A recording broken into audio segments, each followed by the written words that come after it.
Hello and welcome along to What the Ruck Happened, the series where we talk and discuss about our opinions on the latest day of the Rugby World Cup. It was day 8, that was just the last to complete. Today is an off day. It is a day off for everyone to, recover and have a look back on the action from day number 8.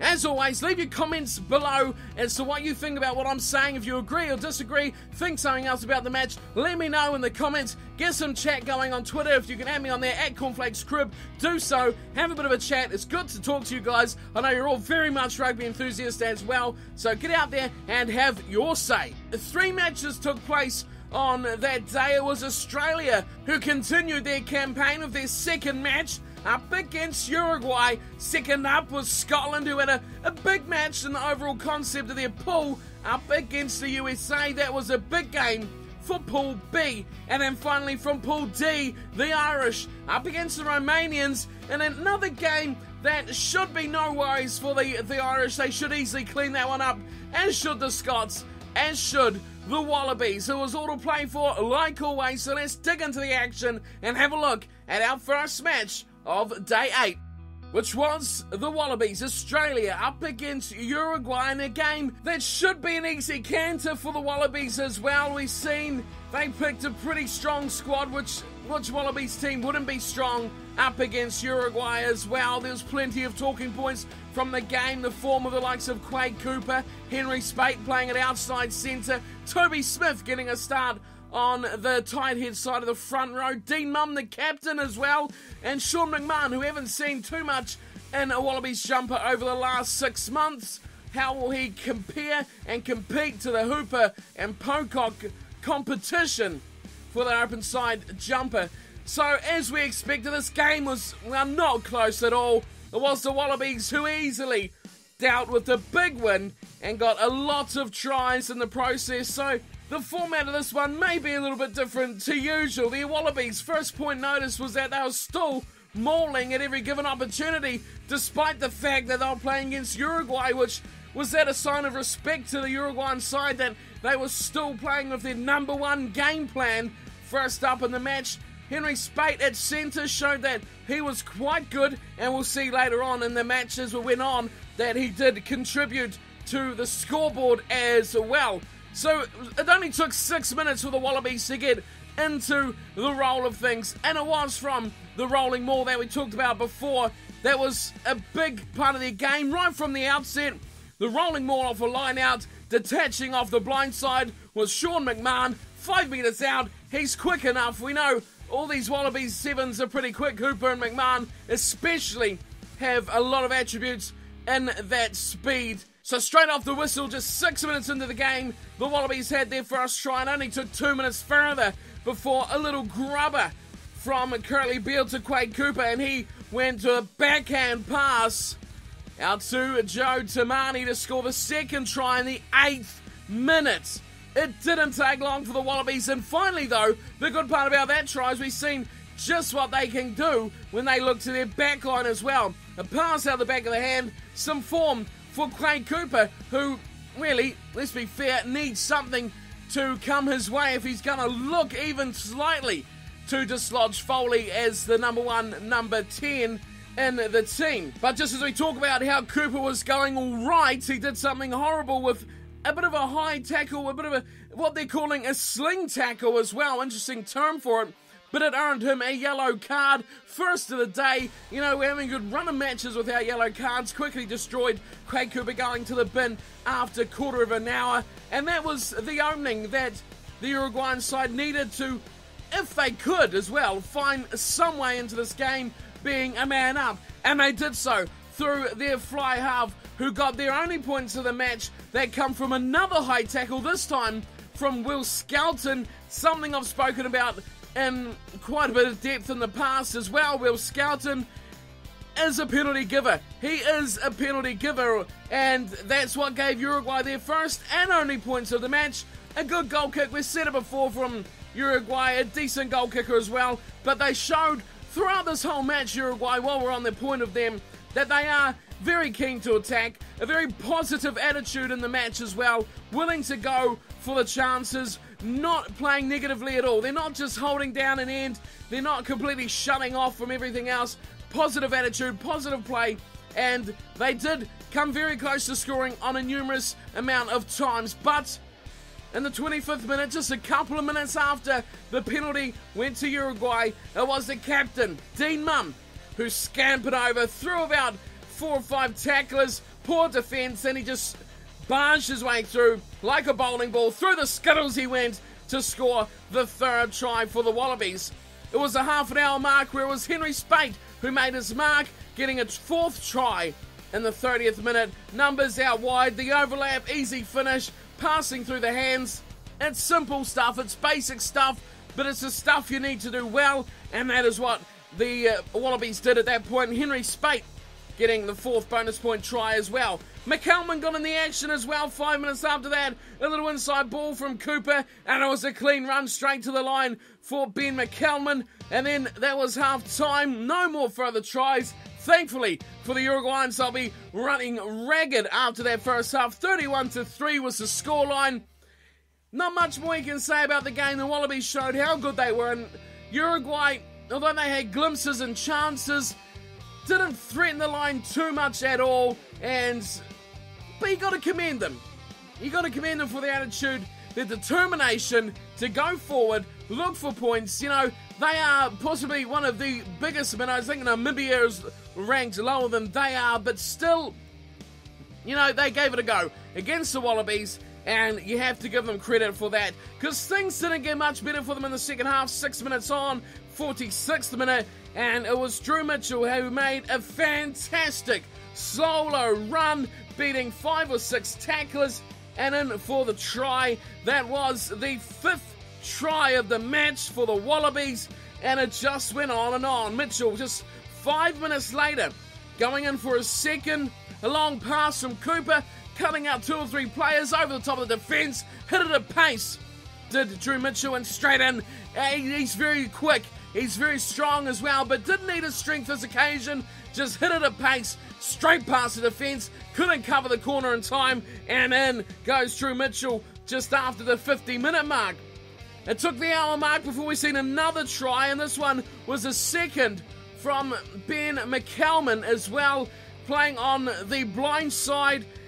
Just an overlap. Again, simple play, just like the earlier try that Henry Spate scored. Numbers, width, and Uruguay, as valiant as they defended, couldn't handle the width the Wallabies were getting it. We were seeing them use some backline play, but the back rowers, we all know, are very, very athletic as well, and it was another try for McCalman. Then 8 minutes further on from that, it was McMahon back in the action again, very similar to his first try, in a driving maul. It did collapse, and then he just kind of popped up out of nowhere through the back of it and was gone like a little bullet straight out the back and over for the try. Extremely similar to his first. He had 2, McCalman had 2 as well, and they looked very good. Mitchell had 2 as well, so 3 players with doubles.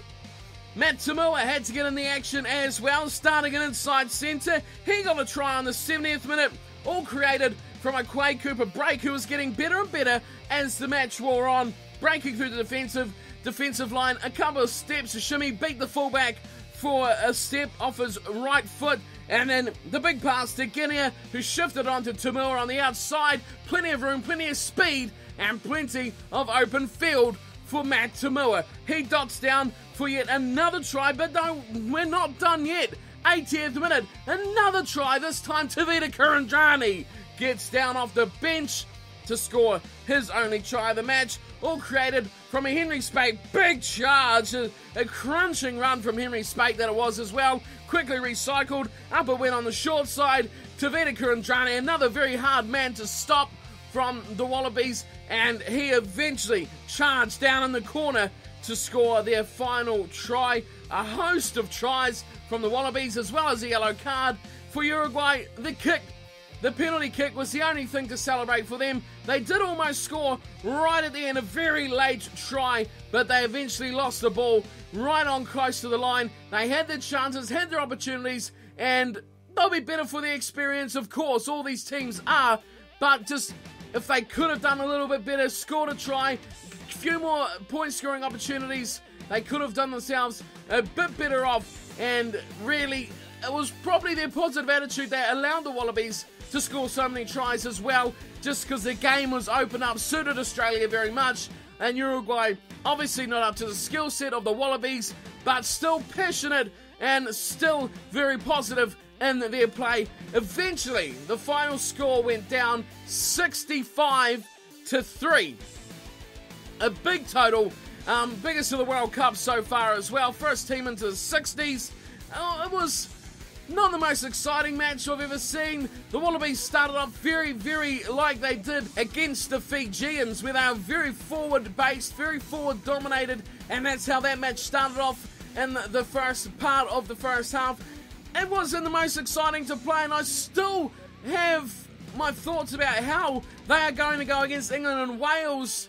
Is this game plan going to work against the biggest sides? I'm really looking forward to England-Australia this weekend. I cannot wait for that match. It's going to be massive for both teams. Not only a loss to the English will see them out of the World Cup surely, but just to see if this game plan for the Wallabies really will work. That is what I'm most interested to see from that game as well. So we'll move quickly on to our second match of the day. It was Scotland up against the United States of America, the USA Eagles, a team that's very much improving on the last few years as well. And a good first up point from this game was there was no yellow cards. Woohoo! No yellow cards. That's what I like to see. A 15-on-15 matchup between Scotland and the USA. But it was the USA who finally, it took 20 minutes for someone to get some try-scoring points on the board, and it was through the American front rower, the tight head prop, Lemos Vitali, who eventually, well, there's no more words you can say about this than a prop and bulldozing. That's exactly what he did. Pick and go, very forward-dominated try as well, charging on the 20th minute, bulldozing his way through after his fellow forwards did the hard yards. He got the finishing touch, and great try. The USA, after a couple of penalties were shared between the two sides, it was at that point Scotland leading 6-3 before that try. But what a start it was for the USA. They get the first try of the game, and what more do you want from your forwards, who are getting better and better for the United States as well as they start to build a foothold in this game of rugby. That was their opening try, and they're off to the start they really would have wanted without even using, the big names of the backline, the likes of Chris Wiles and Ngwenya for that matter as well. That was great for the USA to score a forward-based dominating try like that. All Scotland could manage from the whole first half was penalties. They picked up a couple, Stuart Hogg nailing one from a long, long way back, around halfway. Finn Russell got the second as well on the quarter of an hour mark, but apart from that, McGinty replied for the United States as well. He got the opening points of the match, and it was, amazingly, a very tight contest. They would have to say USA had the better of the game. They had the better of the scrums. They had very strong defense as well. A rapid line speed. The defense was up in the faces of the Scots very quickly, and they hit hard. They were rattling the favourites. They were putting them under pressure, and they were not dealing with it in the first 40 minutes. Both teams threw away plenty of chances to score as well. The biggest of them all was a massive Stuart Hogg break, and then he messed up the pass away to Tim Visser. That should have been a try back just before halftime, but Scotland, they were under pressure and they were not dealing with it very well. They threw away a number of set-piece chances in that first 40 minutes that they should have led, but the United States, they did what they do well. They pressured, they controlled what they could, and for a lower-ranked side, they did what they needed to about the ball skills, the basics, the defensive lines, and things like that is what kept the USA ultimately in the lead 13-6 at halftime. A try and a couple of penalties, giving up to just two from Scotland. And let's be fair, they deserved that halftime lead as well, did the USA. Vern Cotter reacted instantly though at the halftime break, making some big changes, taking off Grant and Welsh and bringing on Nell and Dickinson, and that made a massive difference. The forwards are where the games are won and lost, and this game shows exactly that. 2 changes on the loose head and tight head sides of the front row, and wham, we have a whole different scrum, a whole different look about the forward pack, and instantly it made a massive difference. And straight away it was a try to Scotland not very long after the break, 1 minute in fact, which 60 seconds or so, not very long to make an impact, and they were in through Tim Visser again. Short side overlap, Stuart Hogg, final pass, this time hits his man perfectly, and the try is scored for Scotland, and they will right back in this match. A new look side as well from Scotland. The changes kept coming, and the impact kept getting more and more. Finn Russell sliced through again for another chance, but led to Sean Maitland scoring his first try of the tournament. A good run too from Russell. He kind of slipped in between a couple of defenders and spun around slightly in the tackle of 2 men and still managed to get the pass away into the gap that he created for Sean Maitland to absolutely bulldoze through and score his opening try. That was 6 minutes into the second half, and how quickly did this game change. Scotland now with a good lead over the match. USA though did fight back. They got penalties of their own to McGinty, and if the front rowers that come on at halftime really needed to show their impact even more, it was WP Nell who really launched the next try for Scotland on the 53rd minute. Just a real forwards try like we seen earlier from the United States, keeping it tight, keeping it in, the big man up front, and they charged upfield, the defence backwheeling as they do, and it was just pure strength, pure force, and Nell sconning over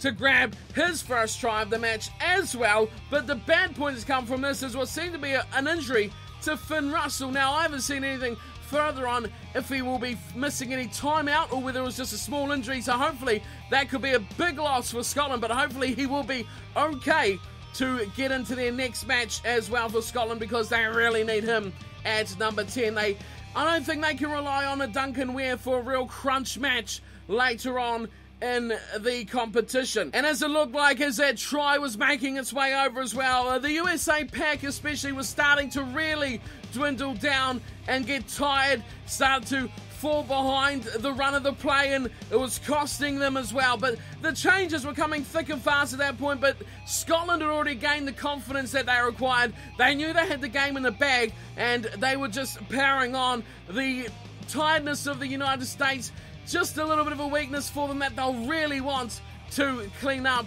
in the future years as well if they want to become a top-tier rugby side. The Scots got a penalty further on the match, and they took the kick to the corner, as you do when you have a decent lead, at least, England? Don't do it when you're losing, but they take the kick to the corner, and they have a line-out maul of their own, something we've seen a lot from the Wallabies, who we just talked about, but the Scots showed that they are too capable of getting the line-out mauls going. Eventually they put it out to Matt Scott, who had a bit of a jinking, running, jiving little burst through the middle of defence. Poor defence, which it was as well. It was a nice-looking try, but it's the sort of thing that if they weren't so tired in the back line, would have been a tackle made and shouldn't have ever been a try. But Matt Scott taking advantage of tired defenders as he just wiggled his way through for another try to Scotland. That was, of course, their 4th try as well. Another bonus point for the Scots, who are making the best effort they can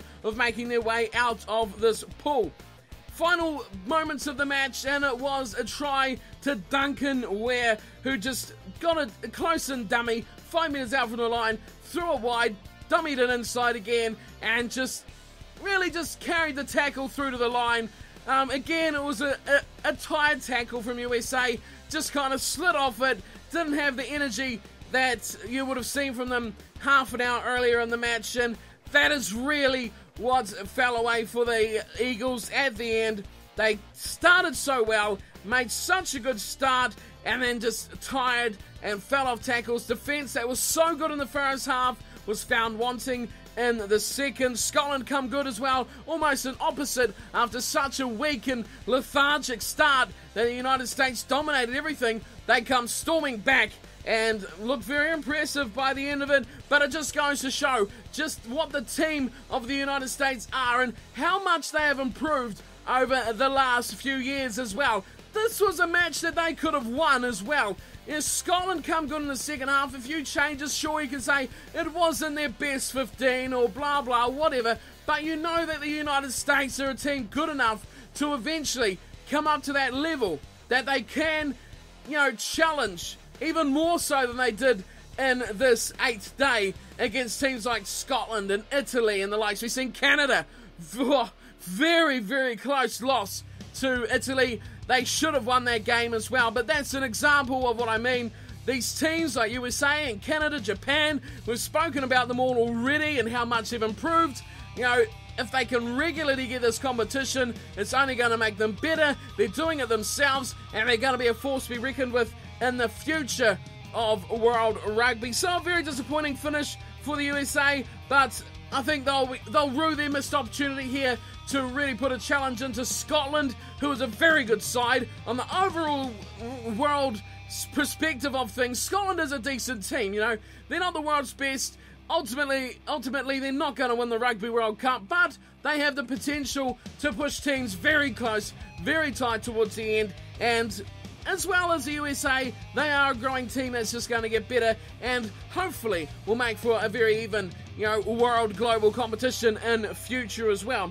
From this match, I think, Josh Strauss, the first game we've seen him starting for Scotland, was very good. The subs, you can pick anyone on the bench you like, but especially Dickinson and Nell were the key changes for Scotland. The bench, though, did the job and really showed the difference when they come on. The bonus point is so important for Scotland. Both games now, they have got bonus points from their games, so that's maximum points for Scotland. That's going to maximise their chance of getting out of this pool. As for the USA, like I've mentioned, good development, good growth as well. They've got a good base of players here that just seems to be getting better and better. New players are coming in, advancing the team as well. They've got more and more players playing in professional leagues like, the Wilds and the Manoas as well. More of them is only going to make them better as they progress in the world of rugby. And, the sport is just getting bigger over there with their own domestic competition starting up soon as well. Colleges are getting in with the scholarships and the special schooling for rugby players as well. So I can see USA becoming a very good side in the next, 4 years. They'll be better, 8 years even better still. They're just going to keep improving because we all know the United States are that country that just get better and better at anything they want to get better and better at just due to their population base. And, they're just one of those countries that just do whatever they want and seem to accomplish it when it comes to sport. I'll cut that off as sport because we know other reasons just not going the way they want to go.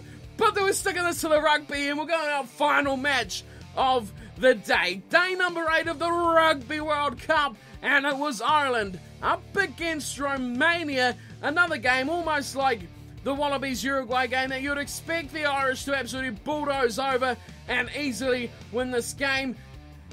Exactly pretty much what did happen, but you have to feel the Romanians did make a good fist of their chances, and, again, another team that probably doesn't have the media attention kind of thing around it as they, make all these groundbreaking million-dollar expansions and stuff. Romania has just been getting progressively better, as have teams like Georgia. The European countries do it themselves. They do it the hard way, they do it the tough way, and they breed them like bulldozers. That's what we've seen in this match as well from Romania. Great to see them still here in the world's best competition and still improving as well. This is a game where we're typically in previous World Cups been going, well, are they going to get 3 figures or are they not going to get 3 figures? That's the big question now. It is, are they going to beat them or is it going to be really close?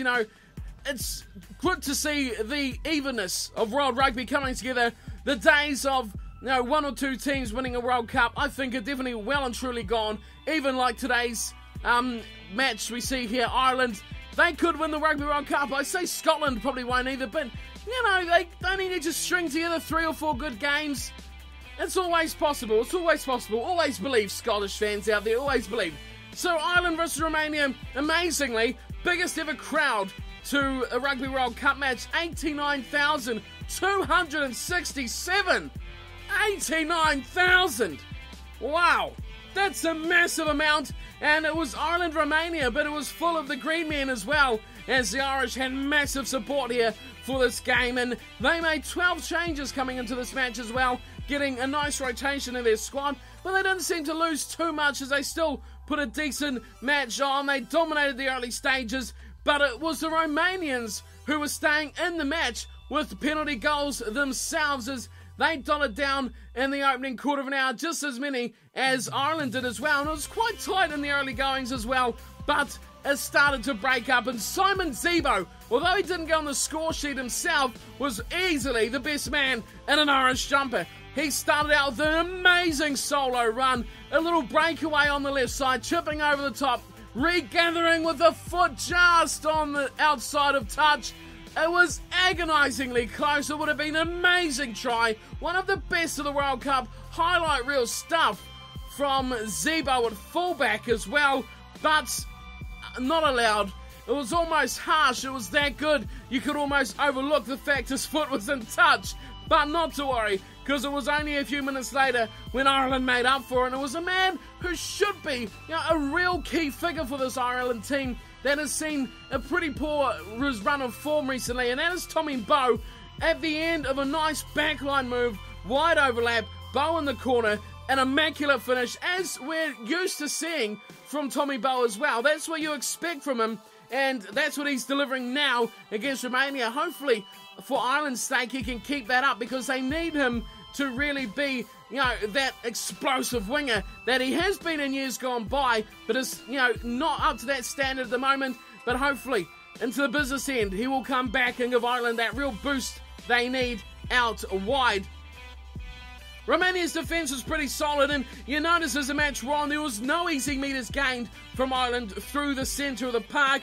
The width is probably where they struggled the most, but they still desperately covered that okay as well. And shown that they're a good defensive team, Romania, and they was really putting the pressure on the Irish to finish their chances, and they all come from the wide areas as well, which I thought was a good thing from Romanian perspective, that they could match them in the forwards in the middle of the park. Simon Zebo was again in the action with a massive cutout pass way over the top of all defenders and attackers to hit the one man who was wide open on the edge. It was Keith Thurles, who zipped in for a very speedy finish to score in the left-hand corner. Again, Ireland win for their second, but it took almost half an hour for that to happen, and that was the final scoring play as far as tries were concerned.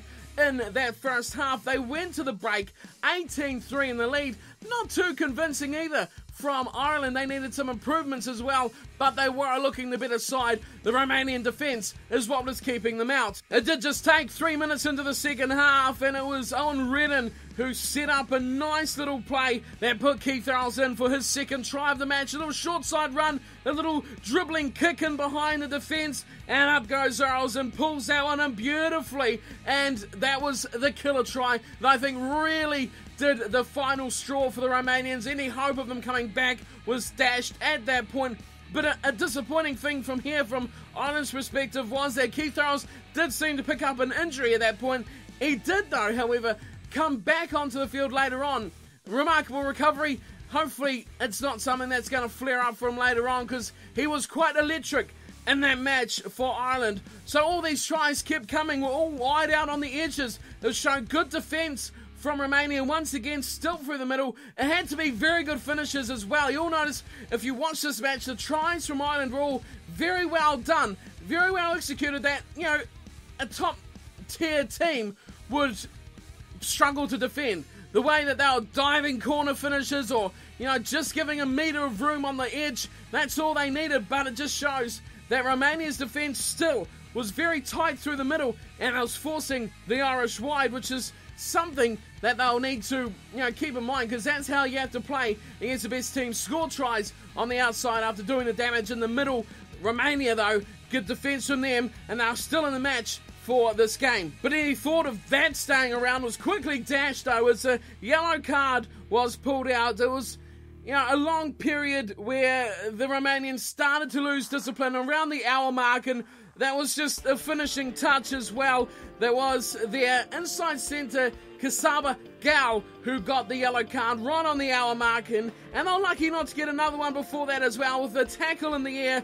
You know, like I said, it was a little period there where they just quickly went downhill. They lost concentration, they lost their discipline as well, which is a big part, and that really was the beginning of the end. We always see these teams, we've seen it, you know, in the match that we just watched, the USA did the same kind of thing. Around the hour mark, they just started to lose. It got tired, lost their concentration, and that really counted against them, because this is where Ireland really come to the play, and it all hell broke loose, with Romania a man down from that point. Try time to Tommy Bowe, a scrum set play, double round with Redden, and it was Bowen for a corner. Just a minutes later, again, another try. Rob Kearney, again, Zebo was the one who sparked it all. He was electric throughout the match. Another set play off the scrum as well to score another try. It was finished off in the end from Chris Henry, who dotted down for a try in the 73rd minute. The game was well and truly cooked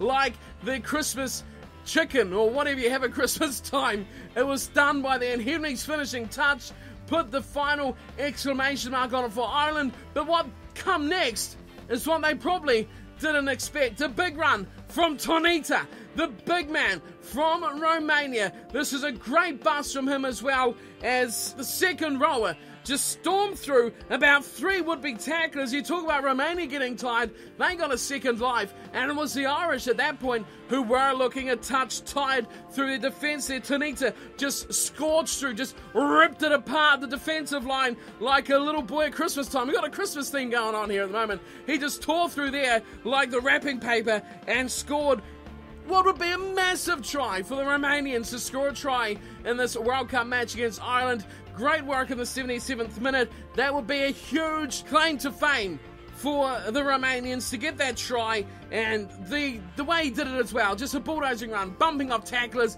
and just planting that ball down when he gets the opportunity right at the end for Romania. Great try for Tonita, and that is huge for their progress as a nation in the Rugby World Cup. A disappointing factor at the end here from Romania is that Rob Kearney seemed to pick up an injury late on. Not really knowing whether that one's a good or bad injury. I don't know if you have good injuries, but if he's only out for a day or two, that's a good injury for Ireland, because he's a key part. Zebo looked very good from fullback, but is he, a long-term fullback option? Would they prefer him on the wing if, Rob Kearney comes back with the way Zebo's playing as well? Who knows? But hopefully we see Rob Kearney back in the future matches for Ireland. It was a good match for Romania. I thought they can't be too hard on themselves here. They played a decent 80-minute effort. They lost the plot for about 15 minutes, from about 55 to 70. They come back hard though, had a little rest there. They conceded a lot of tries though at that point, especially with the yellow card for Gal. But they come back hard, got themselves a try. Credit to them. They look like they could be a good team as well. Hopefully the Romanians improve, as have the Georgians, as have the Americans, Canadas, Japans. A lot of teams here that look better and better every time we see them at Rugby World Cup. As for Ireland, I think Zebo was very good. I think he was probably one of the best men on the field for Ireland.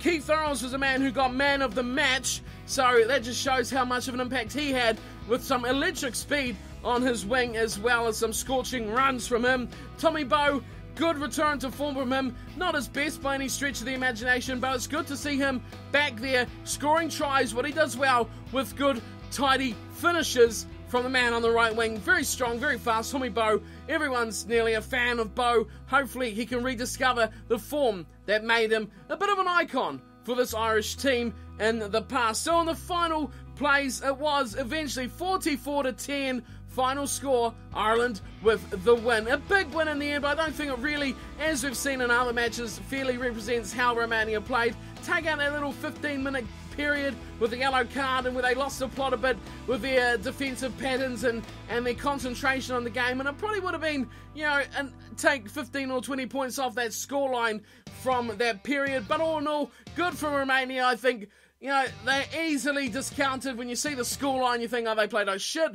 But it's not always that way. Romania definitely a team on the improve, as we've seen. No team here is bad, which is always an improve from 20 years ago in 1995, you know, when it was big points, 145 against Japan. You don't see that now at all. And, you know, the massive scorelines are a thing of the past. These teams, like Romania, professional players, week in, week out they play. They're not butchers plucked from the beach. They're mainly, not all of them, I'm not saying everyone is professional here, but these little unions like Romania and Georgia and that are getting professional players coming through their ranks, which is making the world a difference. USA as well, Canada, you know, they're all there and they're all improving dramatically, which is great to see for World Rugby. But for now, it was wins for Scotland, Australia and Ireland in Day 8 of the Rugby World Cup as we conclude here on What the Ruck Happened. A good day of matches, I think a good day to watch and learn how the minnows play. Not really the best in terms of close and exciting rugby games, apart from the first half of the Scottish game. But all in all, another good day. We'll be back again in, well, it should be a couple of days' time or so. We have just one match coming up on the 29th of September. That's Tonga versus Namibia.